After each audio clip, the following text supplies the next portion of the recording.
ए सावित्री, चल मला पटकन जेवायचं आता, मला खूप भूक. हे काय, अजून जेवण तयार नाहीये का?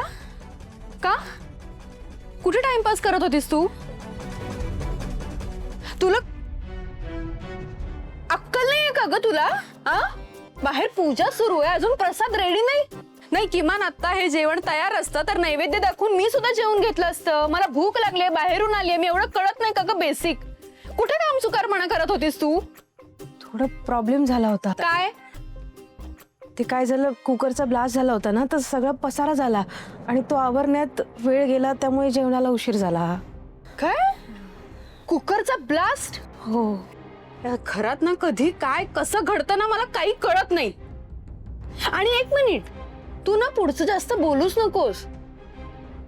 मला सांग, कुकरचा ब्लास्ट होईपर्यंत तू काय करत होतीस? मी सांगते तुला, अजिबात बोलायचं नाही. तू इथे कुकर लावलास आणि बाहेर काहीतरी टाइमपास करत बसली असणार. म्हणून झालंय सगळं तुझ्यामुळे. हवला वेळ घालवायचा आणि बाकीच्यांना जेव. का अशी वागतेस ग? हा, तुला कळत नाही लोक या घरात ना मालक कोण आहे, नोकर कोण आहे कळत नाही. आता स्वतःच्या हाताने मी जेवण बनवायचं आणि मी खायचंय का? बोल आता काहीतरी. अगं बोल ना. दामिनी मॅडम, तुम्ही सांगितलं ना बोलायचं नाही, म्हणून मी. बापरे सावित्री, आता एवढं ऐकणार का तू माझं? तुम्ही सांगा काय करू मी? तोंड बंद कर आणि पटकन स्वयंपाक कर. मला प्रचंड भूक लागली, माझी चिडचिड होती. हा, बनव. एक रिक्वेस्ट करायची होती दामिनी. बोला. ते अहिल्या मॅडम बाहेर पूजा करतायत ना, त्यांचं जप चालू आहे, तर हळू बोला ना प्लीज. आणि तुम्हाला भूक लागली आहे ना, मी पटकन काहीतरी जेवायला बनवते. ऐक नाही, माझ्या समोर शहाणपणा करायचं नाही. हा, आणि या काय कसल्या पूजा आहेत? आणि घरातल्यांना बाहेर काढून मग पूजा करायच्या का? काय या पूजेचं सगळं? आणि तू यात सामील आहेस, तुला कळत नाही, स्वतःची बुद्धी नाहीये तुला? दामिनी मॅडम काय बोलताय? या घरात काय घडतंय, काय चाललंय, आणि या सगळ्यात मी काय निर्णय घेणार ना? मी तर नोकर माणूस आहे या घरात, मला कसं कळणार ना? एक मिनिट, तू स्वतःला कळू पण देऊ नको, कळलं ना? तुझी लायकी नाहीये ती. आता स्वतःच्या तोंडाने कबूल केलंस ना, तू या घरात नोकर आहेस. नोकराच्या अवकातीत राहायचं, जास्तीचा शहाणपणा करायचा नाही. मी जेवढं सांगते तेवढंच करायचं. स्वयंपाक बनव. काय म्हणायचं दामिनी मॅडमना?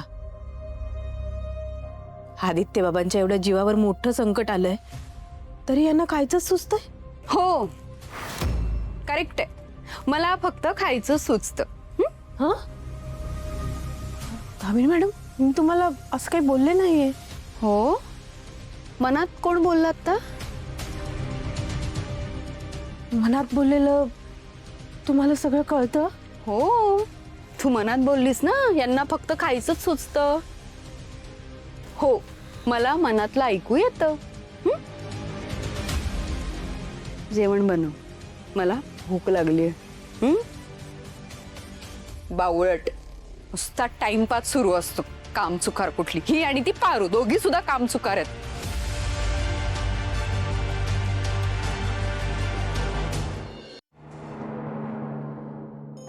देवी, देवी अहिल्याची अस्वस्थता नाही बघवते मला. लवकरात लवकर आदित्यवरचं संकट दूर होऊ दे.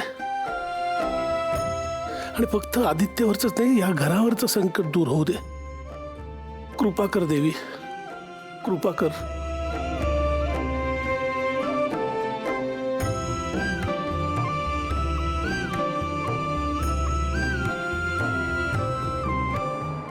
प्रसादाचं ताट न्यायला आले होते.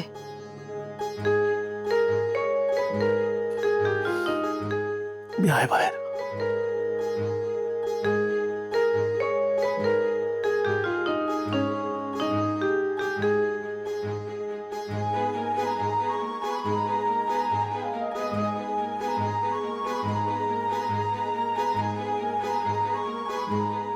परमेश्वरा, आमच्या घराचा कुलदीपक कायम तेवत राहण्याची शक्ती दे.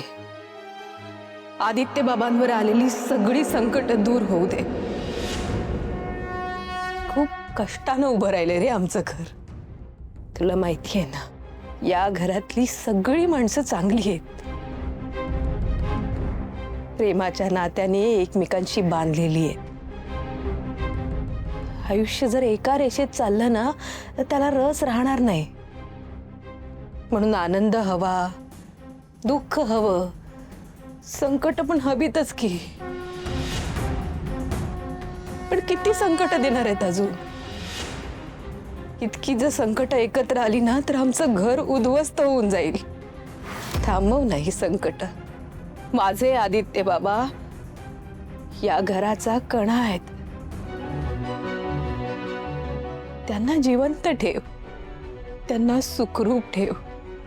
हो तर तू माझे प्राण घे ना परमेश्वर, पण माझ्या आदित्य बाबांना सुखरूप ठेव.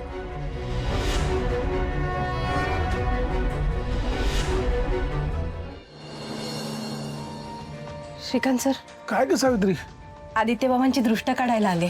सावित्री, आधीच आदित्यला हे सगळं पसंत नाहीये. तू श्रीकांत सर प्लीज, पटकन येते मी. जा, आलेच. लवकर ये. आणि हो.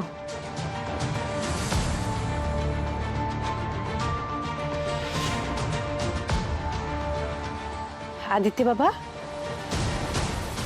आदित्य बाबा, जरा 2 मिनिटं उठून उभे राहा ना. सावित्री आत्या, मला झोपू दे. आदित्य बाबा प्लीज, फक्त 2 मिनिटं. काय झालं? उठून उभे राहा बरं. असे राहा. आल्या गेल्याची, भूत्या खेताची, घरातल्यांची, बाहेरच्यांची कोणाची नजर लागली असेल तर निघून जाऊ दे. काय म्हणालीस तू आता? घरातल्यांची नजर लागते कधी? आदित्य बाबा, तुम्हाला कळत कसं नाही? अहिल्या मॅडम तिकडे बाहेर तुमच्यासाठी अखंड जप करतायत. आम्ही सगळे एवढे काळजीत आहोत आणि तुम्ही कसं हलक्यात घेताय सगळं. हे बघा, आपल्याला वाटतात ना तशी नसतात माणसं बऱ्याच वेळा. म्हणून डोळे झाकून कोणावरही विश्वास ठेवत नका जाऊ. कधी कुठे कोणाची नजर लागेल ना सांगता येत नाही.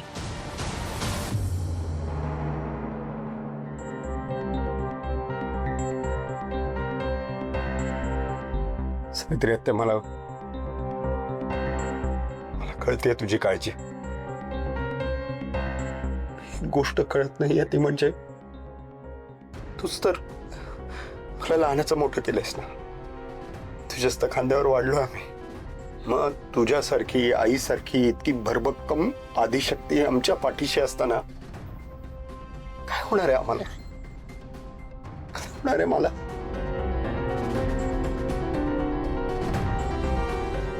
ठीक आहे,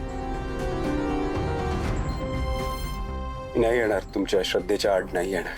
माझा विश्वास आहे तुम्हाला कधीही काही होणार नाही. पण आमची भोळी माया गप्प बसू देत नाही ना. काय करणार? म्हणून थोडासा विश्वास ठेवा. बरं, तुम्ही आता आराम करा. मी जेवणाचं बघते. दामिनी मॅडम, त्यांना खूप भूक लागली. पटकन जेवण करते. बरं, तुम्हाला काही खायला आणू का? बरं बरं, आलेच.